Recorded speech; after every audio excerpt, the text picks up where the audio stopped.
Elio ka ardhur në Shtetet e Bashkuara të Amerikës 36 vjet më parë, sot feston 60 vjetorin. Elio, në cilin vit erdhe? Vitin 1990. Nga erdhe në Amerikë? Erdha prej Malit Zi drejt në Mexico City. Mexico City, s'kisha as vizë asgjë? As vizën e kisha për Mexico City, por arrita të vijë në Amerikë. Hyre ilegal, domethënë. Hyra ilegal në Amerikën, në Houston, Texas. Dhe pastaj me se e marrë këto vite? Në merra me restorant, me hospitality, me... Në fillim e niste duke shërbyer si gjithë? Filluar prej mas fundit bej, pastrimin e pjatave, e më përpjet. E sot sa restorante ke? Sot kam 4 restorante. Edhe investime në real estate? Edhe investime në real estate, në Manhattan, edhe në Bronx.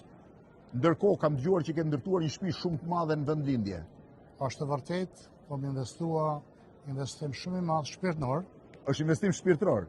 Për familjen dhe shokët. A ka qenë e vështirë jeta në Amerikë? Fillimi sidomos ka qenë shumë i vështirë. Mendoje në herë që të kthehesh mbrapsht? Pushimet për me siguri. Ka 36 vjet në Amerikë, në çfarë ore nis punën? 8-9 në mëngjes. 8-9 mëngjes e kur e mbyll? Ka ora 9 mëngjesit. Po në punë ke mungu ndonjëherë? Asnjëherë. Asnjë ditë. Disiplinë, pas disiplinës vjen suksesi. Që ta dini se si bëhen parat, Elio është sot një nga biznesmenët e suksesshëm dhe lobist për çështjen e Kosovës në Shtetet e Bashkuara të Amerikës.